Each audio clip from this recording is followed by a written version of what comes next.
Welcome to Celtic State of Mind. I'm John Dykes, and today I'm delighted to be joined once again by Jim Orr and Laura Bradburn. Welcome back to the show, Jim. It's been a couple of weeks for yourself. Laura, you were here last week. Yeah. How are you doing? Good, Paul. Fine, thanks. Yeah, not too bad. Plenty to discuss.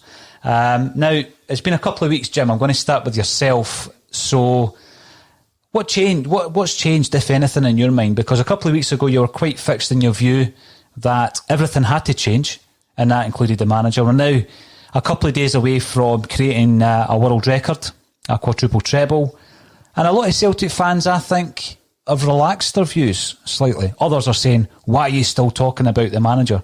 I'm of the view that a couple of results haven't changed a great deal. It may be signs that we're going to salvage something from this season. What's your view over the last couple of weeks, Jim?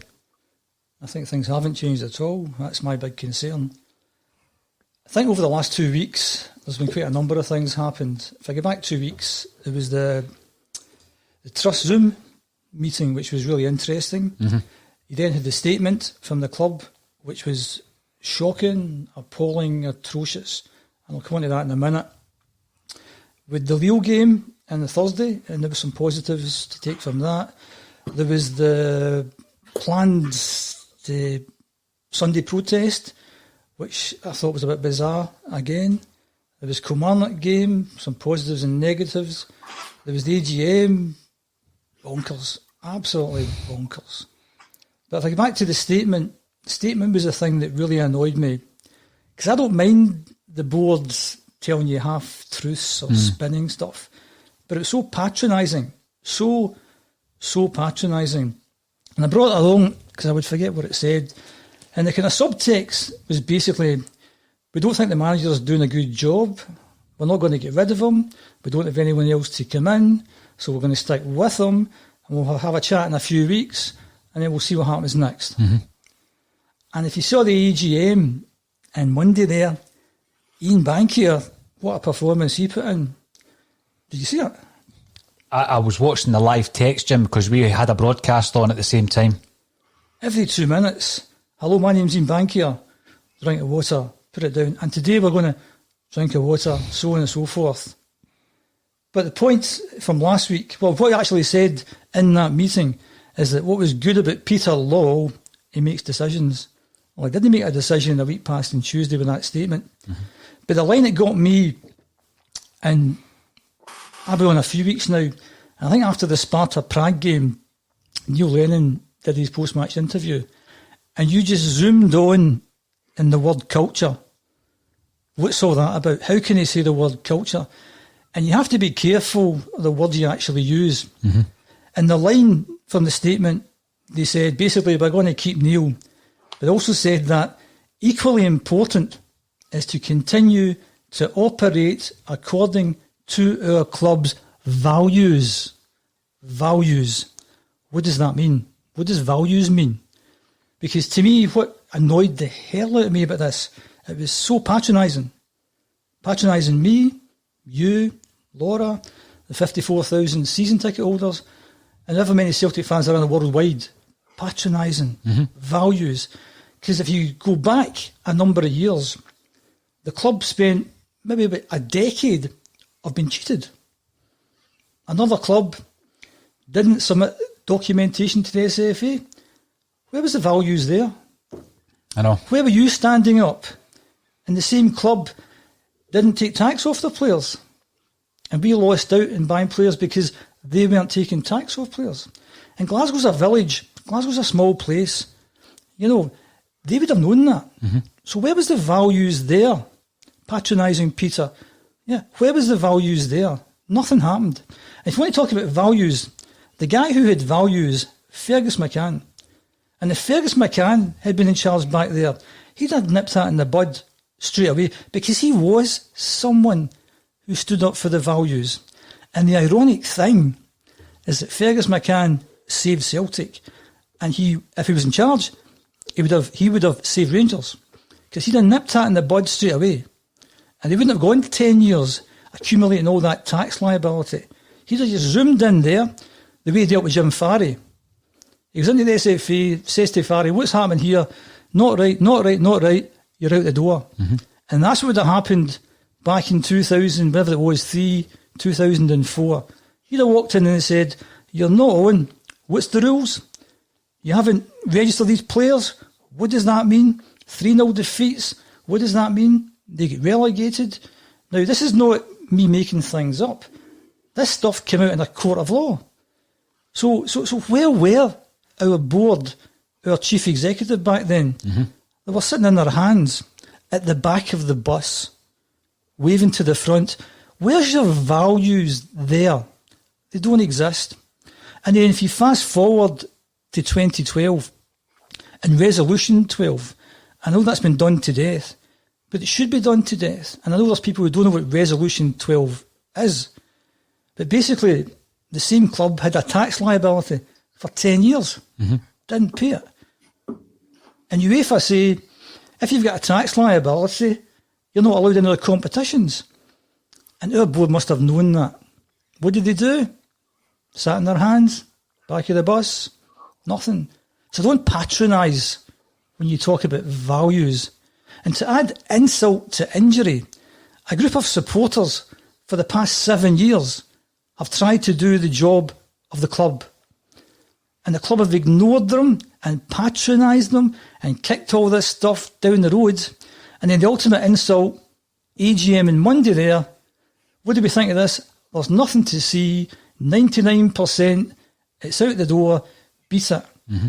And guys like Aldheed, that's his name in social media, and a number of other fans have spent the last 7 years trying to do something that the board should have done, because these group of fans actually do care about the values. So don't dare talk about values to the supporters, because it's not on. It really isn't on. And there's been tons of stuff happening in the last 2 weeks. It's just despairing, really despairing. And the point you made a second ago is that, and I've said this to you before, that nothing has changed, as far as I'm concerned, in my opinion, in the past 2 weeks. Don't let 2 good results. Nothing has changed. Nothing has changed at all. And if you let that mask what's happening, then nothing will change. And the whole point of what happened last Sunday, in my opinion, again, that's down to results. And I was confused last week, because on social media last Thursday, there was going to be something happening on Sunday. The Celtic Trust looked to be behind it. So you see the flyer on social media, mm-hmm. and I'm thinking, what's the objective of this? Nothing. There was nothing there. So you go on the website, the Celtic Trust website, and there, I mean, don't get me wrong, the Trust are good guys. David Lowe, Celtic fans owe him a huge debt, because although Fergus saved the club, David Lowe laid the foundations for that. Jeanette Finlay, another good guy. But what the Celtic Trust were going to do was, there's going to be a protest, and what we'll do, the Celtic Trust, is we'll go in and make sure nothing bad happens. It'll be socially distanced, and there'll be masks, etc. And I'm thinking, wow. Because if you watch the videos from the first Sunday, there was a man chasing the bus, and he slapped the bus. Mm-hmm. I mean, it was like a scene from Blazing Saddles when the guy punches a horse. There's a man hitting a bus. How totally bonkers was that? And then there's a guy who picks up a fence and chucks a fence, and the Celtic Trust are going to go along and steward that. What happens to the bus slapper guys there? What chance have you got that's going to happen? But then you think, well, what was it about last Sunday? I don't know. I really don't know what it's about. Because to me, this is all about bad results. And people talk about self-entitlement and all that kind of stuff. And that's how it does come across. You know, because why didn't this happen last year? If this was about the board, if this was about Peter Law, why didn't we do this last year? Why not? Because we won 9 in a row last year.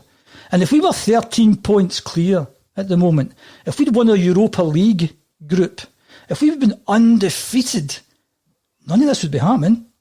So this is happening because of results. And some of the banners that you've seen, you're thinking, disband the PLC. What? What does that even mean? Now, I understand sack the board, because that's a 90s term, but we're in a different world now. Because back in the 90s, you could get at that board, because that board were not wealthy men. That board weren't that clever. That board had no business acumen. That board were in debt. That board had to find millions of money for a new stadium. So they had a limited lifespan.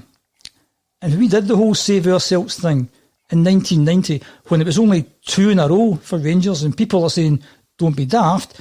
It was inevitable what was going to happen next. So sack the board, although nobody can ever sack the board. You knew that, that the time was coming, the clock was ticking, they were going to disappear at some point. But if you're going to put banners up, in my opinion, you don't put disband the PLC. That's like stop the sun from shining. It's a public limited company. That's not going to happen. Another thing, just to finish, and I'll let Laura come in. I agree with Kevin Graham the other day. If people want to complain, on you go. If you want to make noises, on you go. But there's a way to do it. And 2 weeks ago, I think it was, the kind of much maligned Green Brigade, who are not everyone's favourite, they got it spot on. They sent 4 or 5 guys up to Celtic Park with a banner, with a very succinct message that said, if we're going to save the 10, Neil has to go. They also put a statement out, giving the logic behind it, and they join them both together. And they stick that in social media, and it goes viral. And then the mainstream media pick it up. And then they're even asking questions of the manager and the chief executive. Yeah. That's how you protest. That's how you protest.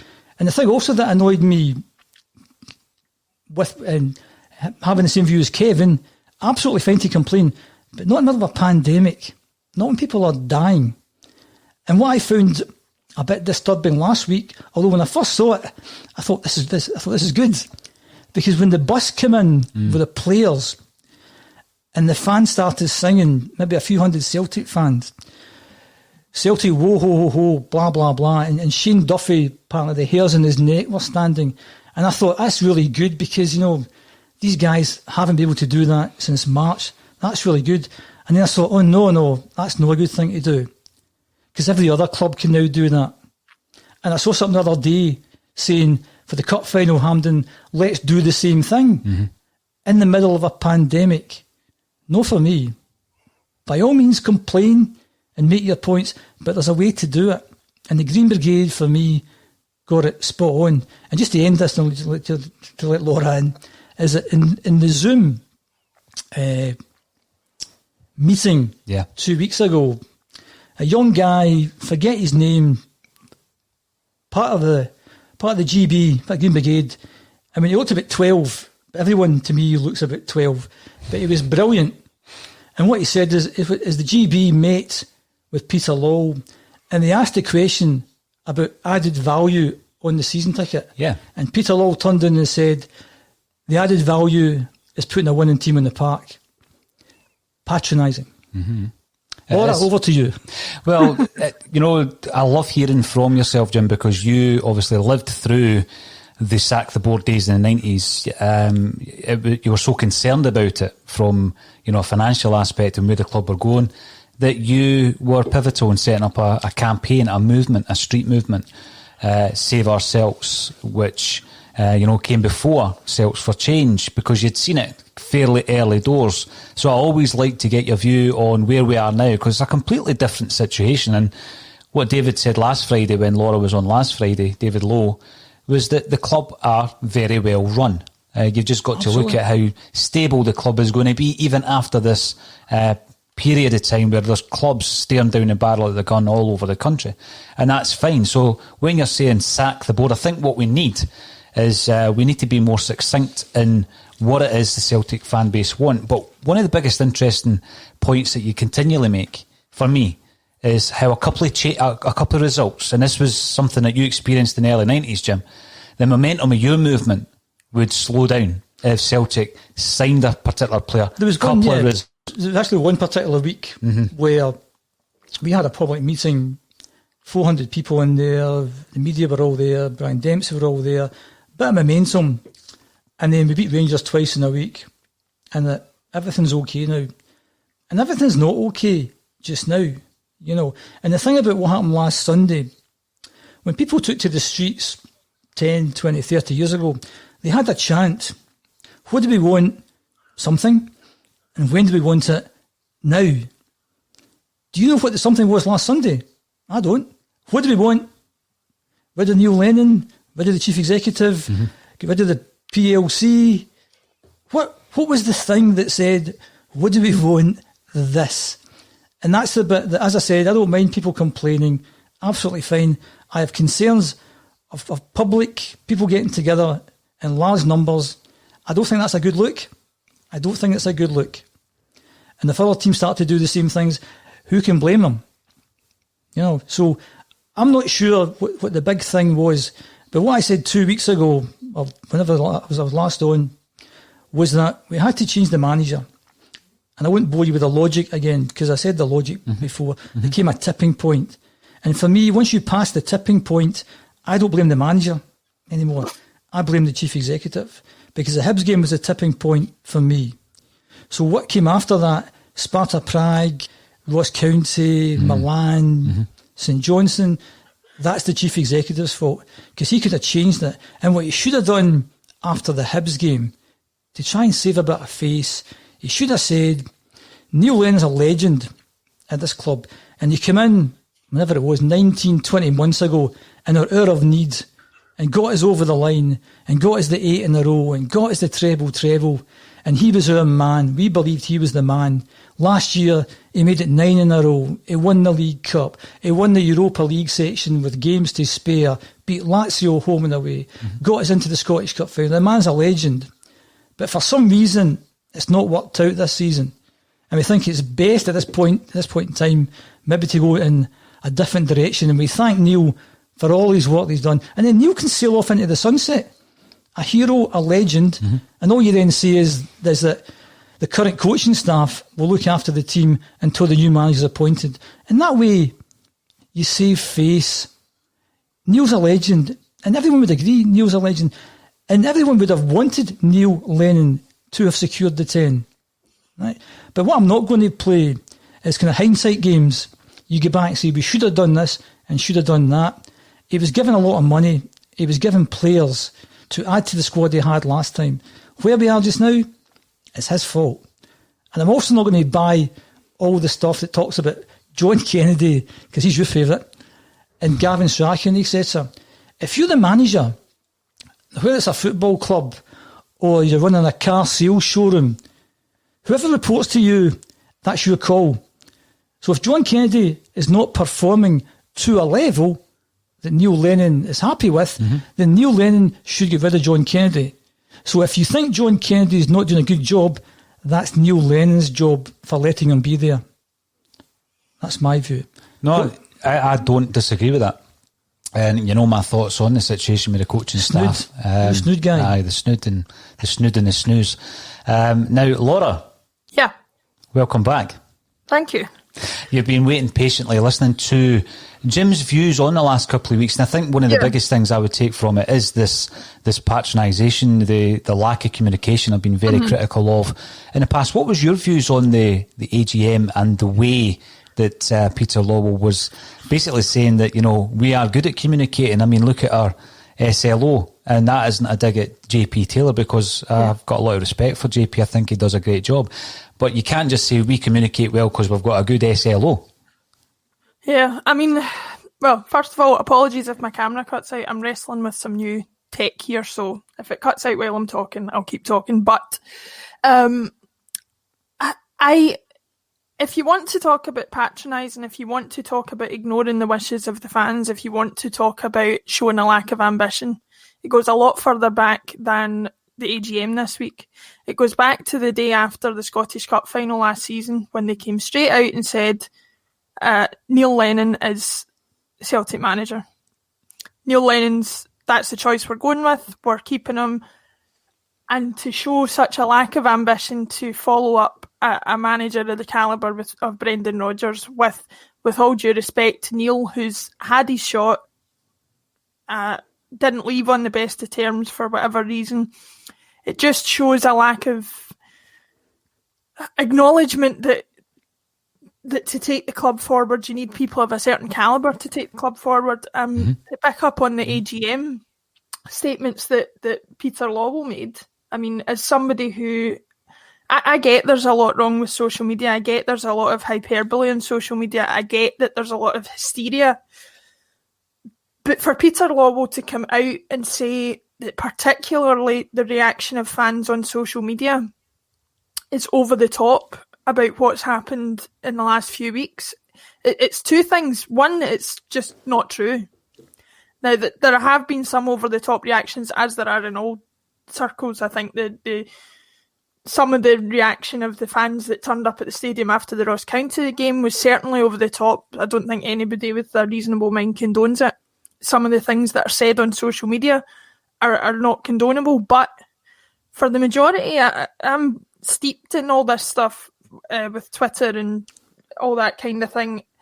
People are just frustrated. They're just voicing their anger. And yes, in days gone by with Celts for Change, with all the other organisations, the only way you could make your voice heard was to physically turn up places and make your voice heard. For him to denounce social media and the voices of the fans that are expressing themselves through that way is just kind of, it shows a lack of acknowledgement of the modern times and what life is like nowadays. You've got to just acknowledge that is the way people are expressing themselves. That is how they're getting across their frustrations with the club. And that is a perfectly valid way to do it. Obviously, don't condone the people that take it too far, but there's certainly a place for social media in the modern world. Look at what we're doing right now. Without social media, broadcasts like this, podcasts like the ones that we're having on over the charity weekend wouldn't exist. That is a positive for me going forward, and we need to integrate that into what the club is doing and make more of a place for it.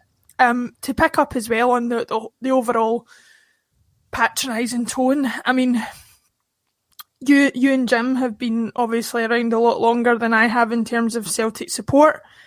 But even younger fans like myself, I'm coming from a family where my grandfather was born 10 years after the club was founded. My family throughout the generations have been fans. Even the youngest people in the support know the history as well as anybody knows it. Mm-hmm.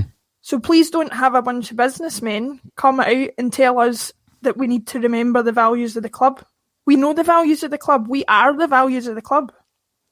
We need to make sure that our voices are heard and that they know that, yes, they're financing things. Yes, we know that they're doing a good job and we don't have to look too far to see what happens when a bad job is done. You could easily be without a club if that happens. Mm. But please don't tell us that we don't know what we're talking about, that we don't know what Celtic stands for, because we do. And at the end of the day, what the values of the club are irrelevant if on the pitch we're not doing what we're supposed to be doing. At the end of the day, we are also just a football team, if you want to put it that way. And at the end of the day, the values of the club have to be reflected in the success on the pitch.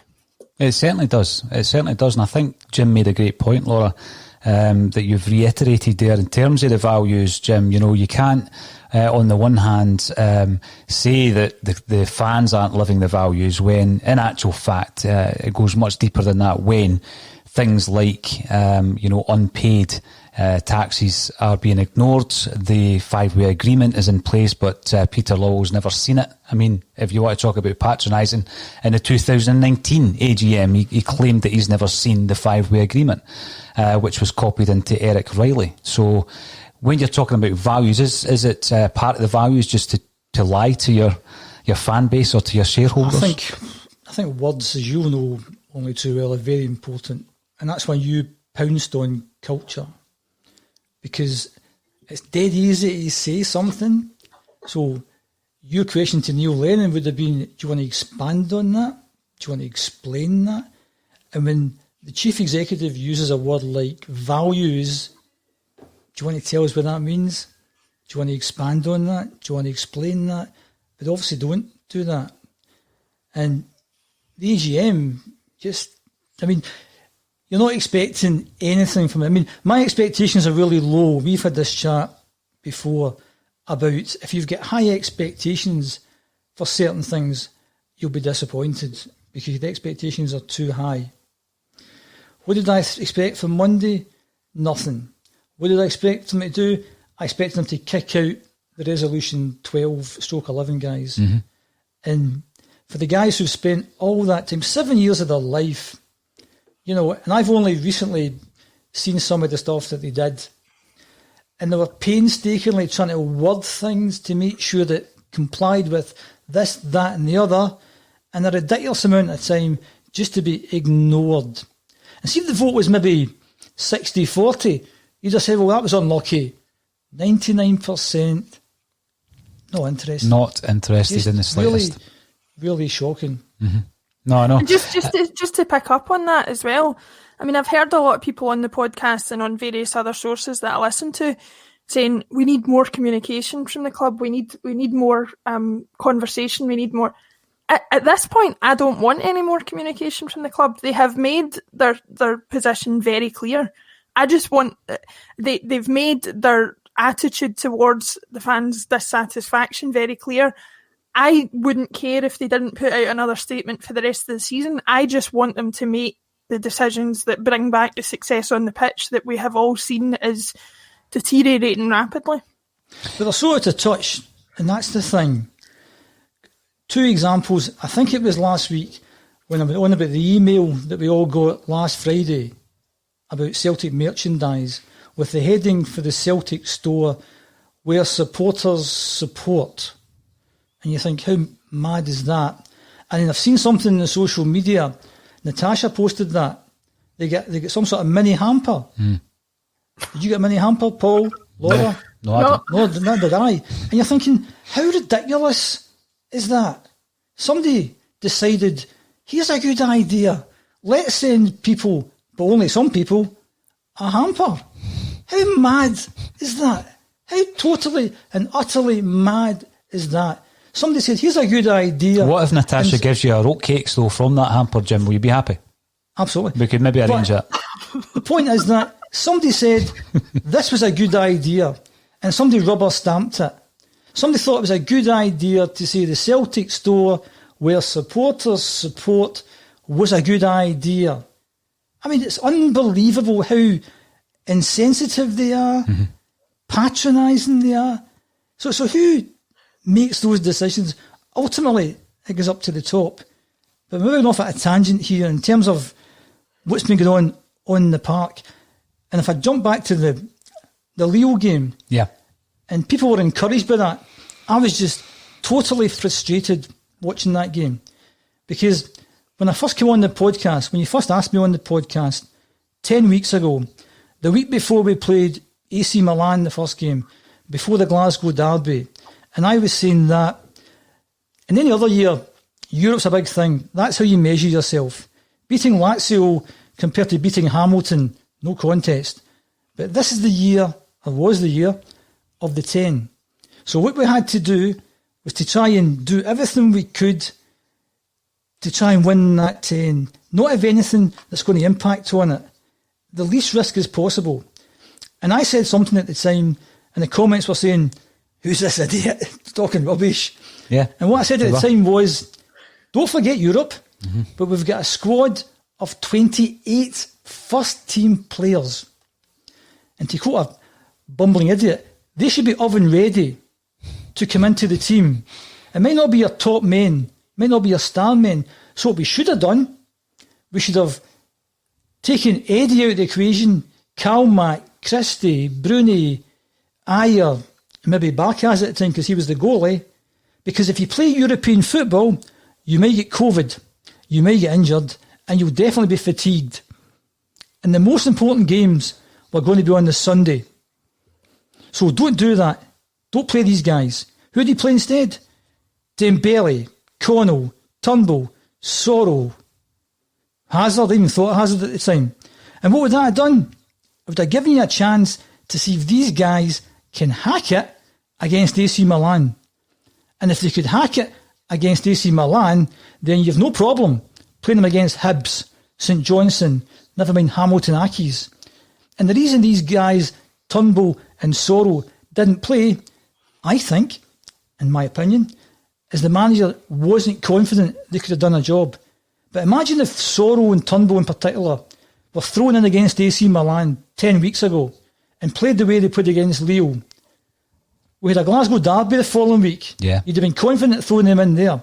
And the reason we are where we are today is because decisions like that weren't taken.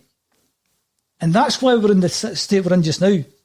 Turnbull and Sorrow were great, and that's a whole different debate in terms of this Sunday. Who do you play with? But all of a sudden we've got some options. Mm. I think not done that. Sorry, Laura. No, that's all right. I'm in total agreement. I came on the day after the Lille game, and everybody was on a high because we won the game and we played so well. And I questioned at the time, what is Neil Lennon seeing in training that he didn't think Sorrow and Turnbull and that were ready? The more that I think about it, to pick up on what you've said, is I think a selection of a lot of those players was nothing to do with how they've performed. It was a decision made either based on some sort of, lottery system where they just kind of randomly selected players to go out just to give the other players a rest, or like you say, they were thinking higher risk being in Europe this season, so we just need to go with what we've got. But the more that I think about it, the more I think we're not in a situation where Lennon's making decisions based on what he's seen in training. He's making decisions based on other things that we don't understand at the moment. So I think you're right, because the point I would further make, because we've got such a big squad of 28, then you should be able to throw any of those players in to any game. It's not as if we're going to play one of the youth players or development players or Paul John Dykes, and you might think, what are you doing? We're playing first team players. Mm-hmm. And to have not used that squad and to have been so appalling with the substitutions this year, and I know it's a drum I keep beating, 5 subs. It's been appalling. So we've not tested the players so we could enhance who could be the kind of main guys, and we don't use substitutions properly. And that's why where we are just now is the manager's fault. And a decision should have been made, in my opinion, because I thought it was harsh before the Hibs game, and I explained the logic behind that. But after the Hibs game, that's when he should have been relieved of his duties. And the man, according to Ian Bankier, who takes decisions, didn't take a decision. No. So it's on him. And what you've then found since then, there was a wee 2-week period, certainly, when the manager was just drowning. And the chief executive, standing on the boat waving at him. And he's sinking, and he's sinking, and he's sinking. And he needed somebody to throw him a lifeboat. I sound like Ken Graham. And let him sail into the distance as a bit of a hero. But he's sinking, and the chief executive is just watching that. And he might come back in a few weeks' time to see how low down he is. And at that point, he might give him the boat. Jim, when we're talking about this communication issue being patronised and then going, further into the point made by Stevie Mullen yesterday about how they pay lip service at these AGMs because obviously they're trying to protect everything that's going on in the background. If you dig deep enough, do you think for a moment that Peter Lawwell maybe has made a decision? Do you think that the club perhaps have made a decision, but it's not something we can put into place until January? One would like to think so. That's it. One would like to think so. Because if it's not, I don't understand what's happening. Because we've heard all the stories after the Glasgow Derby that people like Martin O'Neill or Roy Keane had been sounded out. So obviously, I mean, that was the smart thing to do when they saw things were starting to go a bit pear-shaped, see what's there. And it just could be the fact that nobody wants it. Nobody wants to come in and take this on. Because, you know, I think yourself and Stevie said yesterday, it's a different thing bringing in Big Sam to stop you getting relegated and put 10 men behind the ball. It's quite a different thing going out and trying to play expansive football and win football matches if that's not your way. And I think it's quite difficult maybe to bring in a manager. But that's their job. Their job is to have their finger on the pulse, to know that at some point, because I think Neil would have left at the end of this season, whether we get the 10 or not. So there should be, hopefully, they had somebody in mind next season. And if they could accelerate that and bring him earlier, then that's the thing to do. And one would like to think they've got somebody lined up. One would like to think that. I'm just going to bring up one of the... I seriously hope it's not Roy Keane, because I think we're... No, hopefully not, I think you would be falling down the same trap there of going for somebody who knows the club, somebody who's a Celtic man. Yeah. What is he shown on paper to say that he's a manager worth his salt? Nothing for my not mind. A contender, Laura, you're right. Not a contender. No, I totally agree with that, Laura. And I have mentioned it quite a few times when it comes to Roy Keane. When you look at his managerial career, as you say, you look at that. Don't look at the fact that there's a connection to the club. Because, I mean, when you look at his managerial career over the piece, 181 games. He's managed 181 games. And again, someone will correct me if I'm wrong, but I think one season was in the top league in England and the rest were in the Championship. So he's been out the game in terms of being a manager, being his own man for a number of years. And the big question would be, would he do a better job than what we have at the moment? I would say no. I don't think he would. Would he be able to handle the likes of Edouard and Cham and others any better than the way Neil Lennon is handling them? I don't think he would. But again, it's all about perceptions as well. And I've got to thank Jim, because we were using the terminology which is much used in football by referring to managers as elite managers. And quite a few weeks ago, Jim challenged me and challenged the whole use of that term. What is an elite manager? Well, if you're an elite manager, you won't be in line to come to Celtic because you are probably either capable of winning a European trophy or at a club who's capable of winning a European trophy, or you've already done it and you're moving from big club to big club in the top leagues all around Europe. So, I mean, that's just where we are as a football club. We couldn't go for anybody in the top 3-4 of the top 5 leagues. So I've taken that one on the chin from Jim.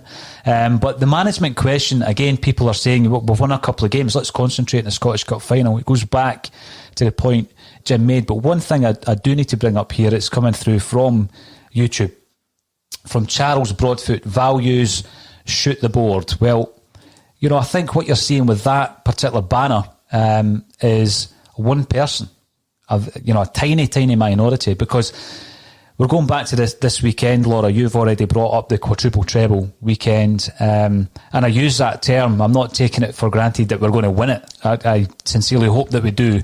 But it's such a historical weekend, and we're obviously doing our broadcast for charity, 24 hours over the weekend. You have a look at that. We're 15 quid away from raising £8,000. And that is in 2 weeks, a little over 2 weeks. That's the Celtic support. That's the values. That's the way that I see Celtic fans coming together to raise cash for people that are suffering through mental health, homelessness, being unable to feed themselves and their kids, or kids who are so vulnerable that they're going to wake up on Christmas morning without toys.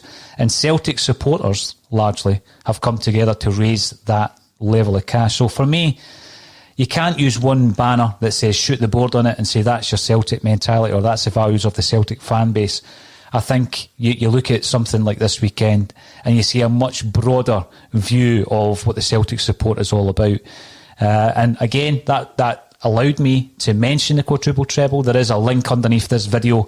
If you're able to give us anything at all, it would be brilliant to smash through that $8,000 during this broadcast. So a fiver, a tenner, anything you can afford would be great. And all the details of the charities are on the GoFundMe page.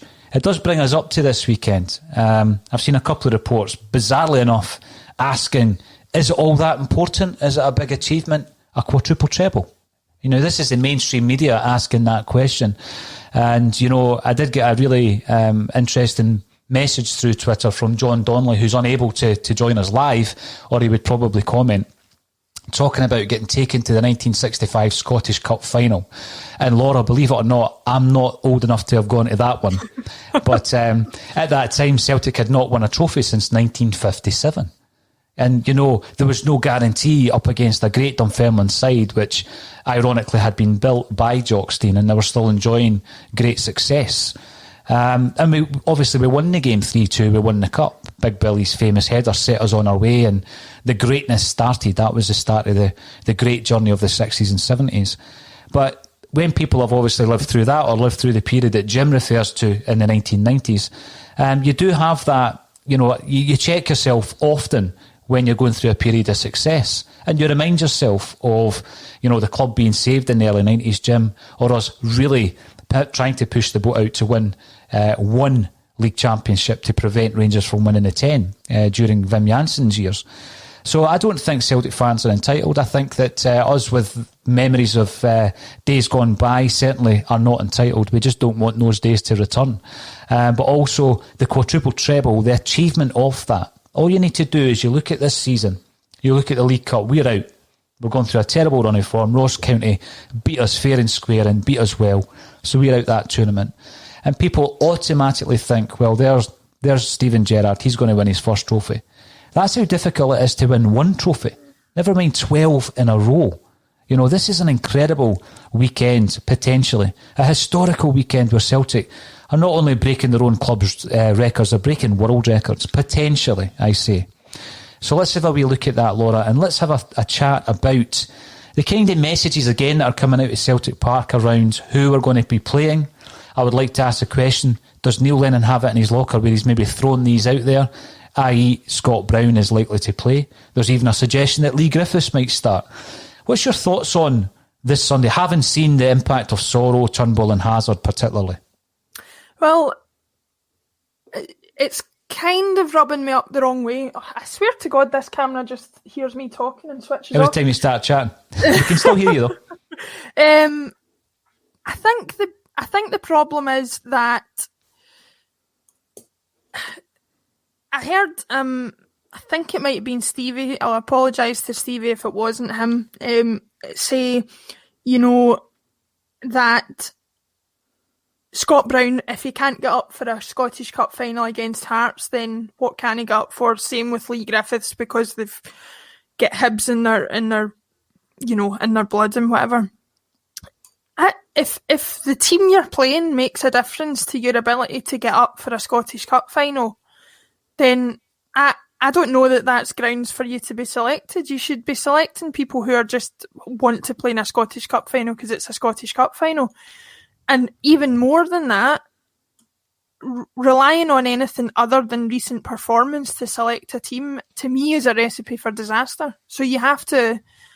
And to further go on to that, I was having a wee look through Hearts' results recently. Now, I know they're in a lower league. I know they're in a playing against a lesser quality opposition, but they're never an easy prospect throughout the time that we've played them.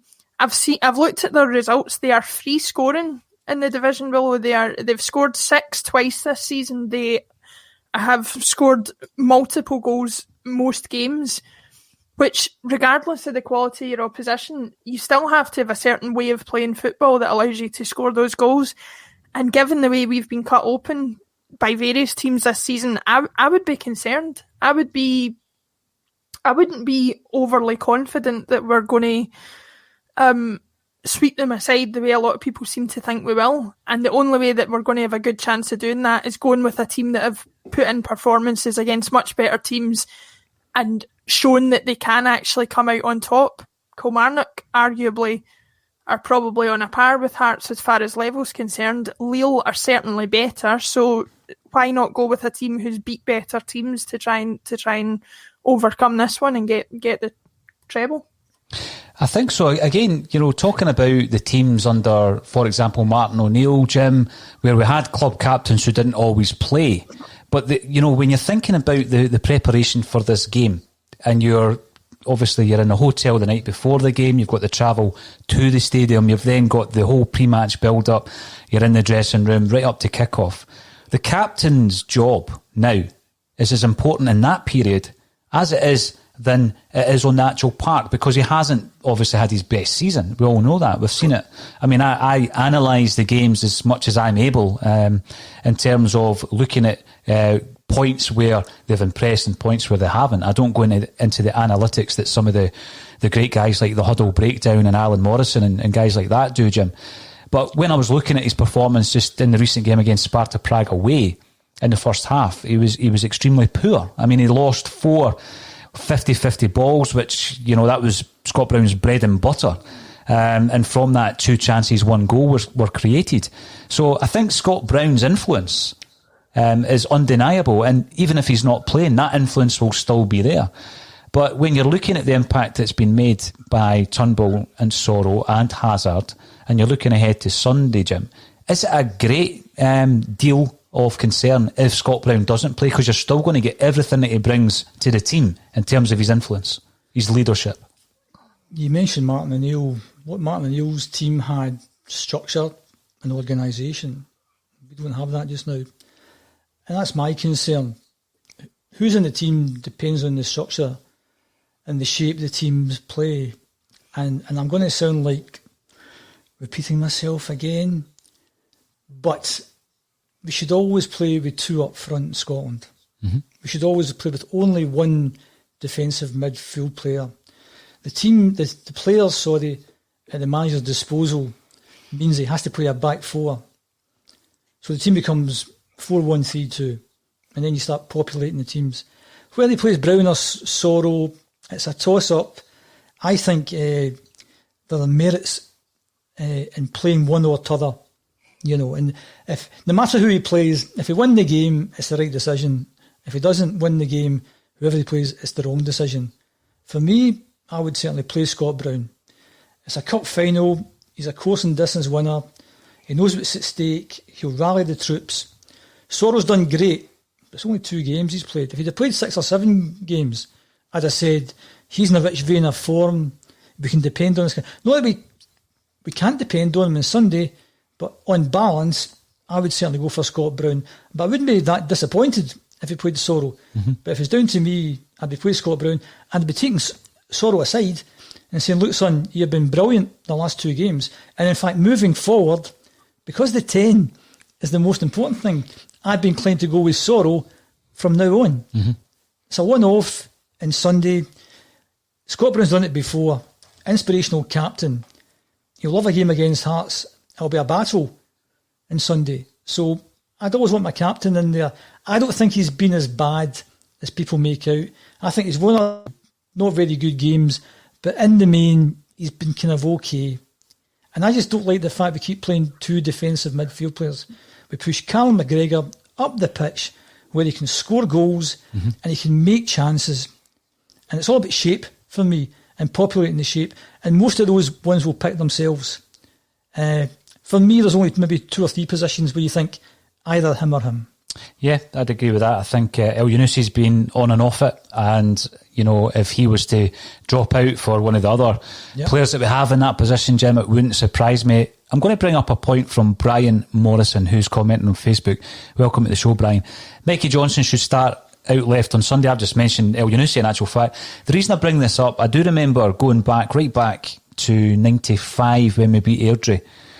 Laura, I'm going way back before your time, I think, watching Celtic, but that was the end of a barren run. We hadn't won anything since 1989. It was 6 years, and we beat Airdrie 1-0, Pierre van Hooijdonk. And I remember after the game, at some point, the late, great Tommy Burns saying that he almost threw in Paul Byrne. Now, Paul Byrne had been out the side for ages. He came in, made a brilliant impact, scored a few goals against Rangers. He went right off the boil, put on a few pounds, and he was out the picture. But Tommy Burns explained that sometimes in a cup final, if you haven't been part of it and you get thrown in, as long as you're fit, of course, the added pressure, it's almost as if you can play without fear because you haven't tuned yourself in, you haven't concerned yourself with playing. Now, Mikey Johnson's just back in the picture. I've heard a couple of people saying him. I personally would keep him on the bench. I think that he might be an impact if we do need one, when the legs are tiring nearer the end of the game, for Hearts that is, to bring on Mikey Johnson. Do you think, Laura, that he has it in him? I'm talking about Neil Lennon here, to throw in a curveball, a Lee Griffiths up front, a Mikey Johnson out left? Do you think that would be something that Neil Lennon would do on Sunday? He absolutely has the potential to throw in a curveball. Whether it's a good one or not, I don't know. It's like, again, though, I think the issue of fitness has to come into it. If Mikey Johnson is match fit, which I doubt, but if he is, he's certainly got enough there to just have a wee bit spark, make a wee bit of a difference. When El Yunusi, although competent in the last few games, has seemed a little bit flat-footed, it might be a straight swap that isn't actually too big of a risk. I think Griffiths is more of a risk because I think, as we've all seen from his last few appearances that he has made, he's certainly not match fit. He looks as if he's carrying a wee bit extra weight and things like that. I wouldn't see him as much of a potential addition to the team as Mikey Johnson would be. I think that providing that something different with Mikey Johnson, though, it might be a good idea, because if Hearts have been looking particularly closely at the way we've been playing, and a lot of people are saying this is why the Lille game worked so well, if Hearts have been looking particularly closely at the way we've been playing and have set up a plan and things like that, Mikey Johnson's the type of player that could come in and disrupt that. He could come in and offer something different that they wouldn't be prepared for. So I certainly see him as an option. Griffiths probably not so much. Now, here's another point coming in. I'm going to throw this one out to yourself, Jim, because we've been talking about what's changed in the last couple of weeks, and you basically said nothing. We've had a couple of reasonable results, a very good result, let's be honest, against Lille, because they're a quality side, and then a result that at home you would expect Celtic to win, playing against Kilmarnock. But I'm glad that we did, because we weren't in a good run of form, and anybody fancied their chances coming to play us. But Billy Boy 32, that's boy with an H, on YouTube. If Lennon changes the team and we win convincingly, will he be given credit, Jim?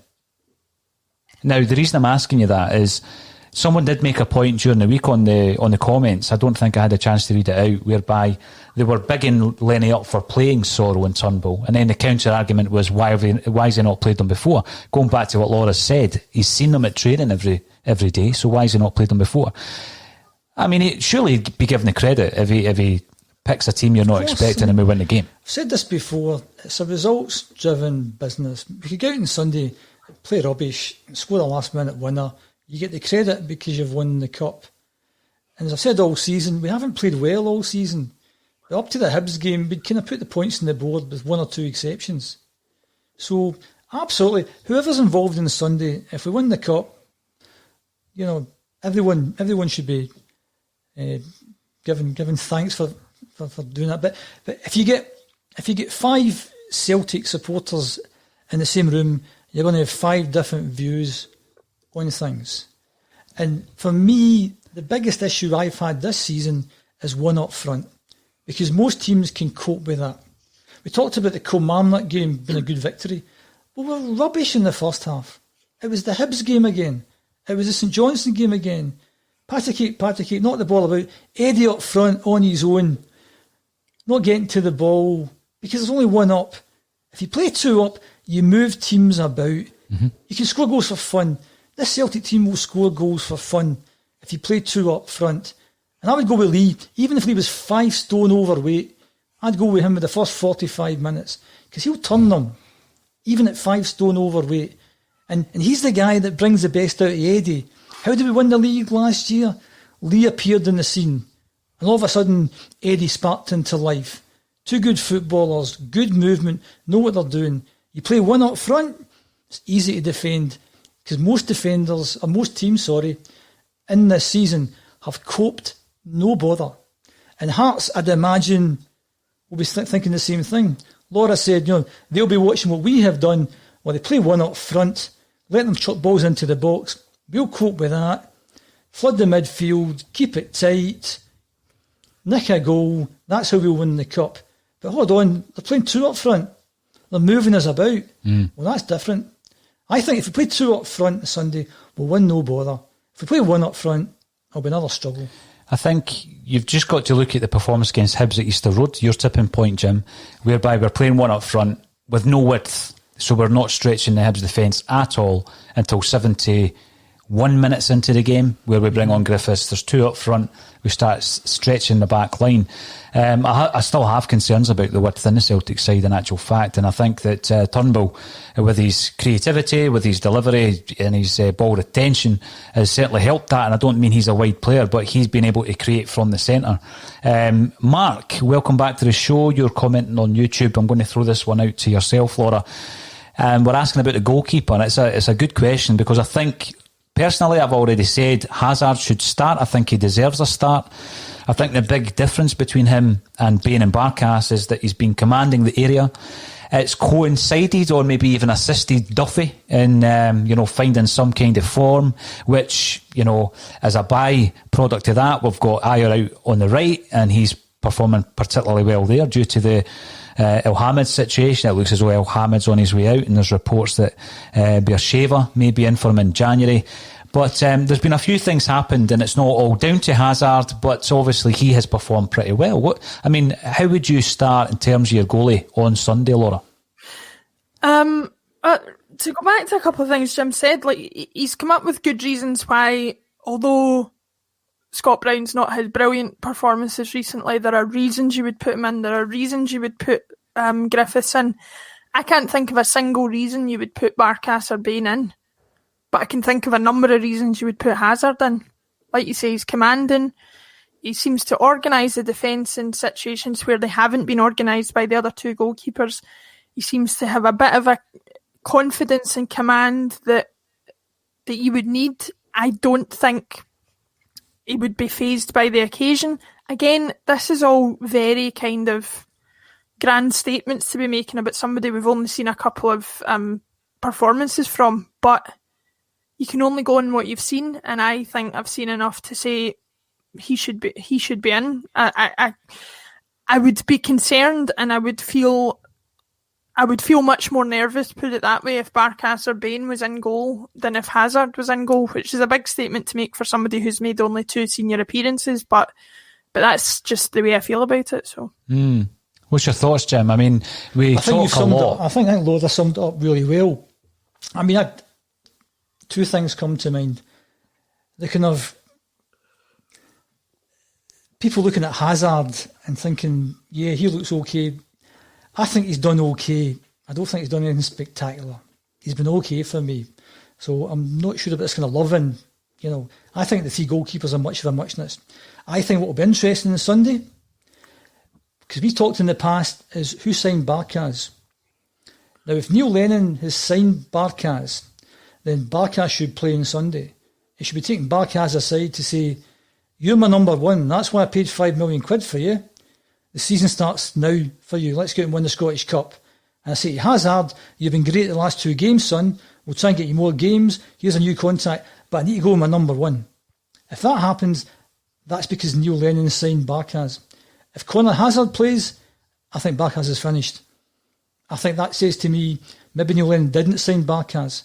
And if he didn't sign Barkas, and he's putting a guy, as Laura said, who's only played 2 games, and he puts him in the final ahead of Barkas, I think Barkas' days are numbered. And the thing is, I've heard people say things like, we should cut our losses. Madness again. We've paid £5 million for this guy. Would you do that with your finances?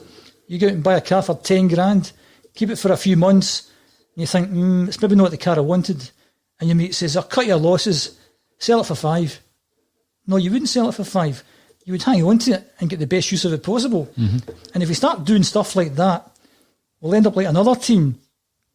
We know what happened to them if you start being, so careless with money.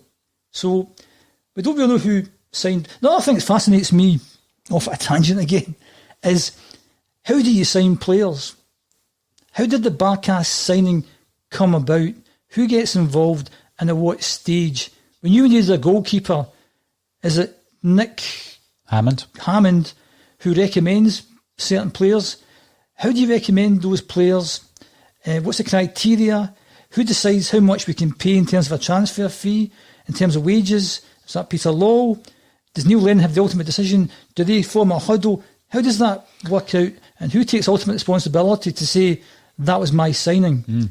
Because one would assume it's the manager. And if he doesn't play him on Sunday, I'm not so sure it was the manager's decision. It's an interesting one. Remember the leaked transfer meeting minutes, and you get an insight into the fact that there's scouts there. I mean, Tosh McKinley was in that meeting, Neil Lennon, Peter Lowell, and various others. So you do get, I think it was Lee Congerton at that time, Jim, who was the head of recruitment. It's now Nicky Hammond. So you get a whole kind of overview of the types of people who are inputting into these decisions. And invariably, if that's the strategy, which it probably is at many, many clubs, the manager isn't picking all the players. And I mean, you ask yourself, how many of the players is the manager picking in that case? You look at the amount of guys that come in and don't play, and that always makes me wonder whether or not the gaffer didn't fancy him from day one, but the club have gone ahead and signed him anyway. I mean, there's a story running today about Sved. He's made 3 substitute appearances for Mechelen. He's fallen out with everybody. But they've offered him a lifeline. There's another couple of £1 million down the tubes. And Rodgers made it pretty clear in an interview that he had nothing really to do in terms of signing that player. So, the Barkas thing, I take your point, and I think it will send a message, Jim. If Lenny doesn't play him, then it's unlikely Lennon has been the guy that's, said, he's my man, he's my number one, it's 4.5 million quid. Yeah. It's going to be difficult to cut your losses on that. I mean, the last £4.5 million that I can remember was for the Brazilian, Rafael. And you know how that ended. That was a complete waste of money. So I also think, Paul, if you spend that amount of time scouting that goalkeeper, and Stevie Woods, who we all think's a good guy, then Barkas must be a goalkeeper. There could be lots of reasons why it's maybe not working out. Maybe his English isn't that good. He's putting it behind a back 3, back 4. They're all over the place. Yep. So if Barkas got a run of maybe 10, 12 games in front of a solid defence or solid midfield, then we might see the Barkas that we thought we signed. I think it's too early to cut our losses on. And I wouldn't do that anyway, because we're just giving money away. And I don't think that's a good thing to do. So there's obviously a goalkeeper in there, and let's try and get the best out of him. And the same way we've done with other players. Shane Duffy comes to mind that, we thought to cut your losses with him. We're now saying, maybe he's starting to get there. Maybe there was reasons. So let's try and get the Barkas we think we've got. And if we don't play him on Sunday, I think that's a big statement to make. Yeah, definitely. Now, I'm going to wrap this up with a couple of predictions. Before I do that, at the very top of the show, we were talking about our quadruple treble charity weekender, whereby we've got 20 podcasts all contributing shows over a weekend, 24 hours of broadcasts. We're currently sitting at £8,075. So thank you to Paul McGiffin, Edward McInerney, Colin Mackay, Danny McFadden, and everyone else who has contributed. But we've also had Patrick Doyle, Gordon Latimer, and Chris Byrne who have donated during the show. So thank you all very much for that. Laura, let's talk about a wee prediction for Sunday. Do you think Celtic will prevail? Do you think that our winning streak of 2 games in a row will be extended to 3? I am too hopeful for it not to. I think we'll concede, certainly, but I would hope we would have enough to prevail. I would hope 2 or 3-1 is something that's on the cards, hopefully. That's going purely based more on emotion than sense, based on the way we've been playing, especially if we switch back to the previous team. But I'm really just hoping we can pull it out of the bag.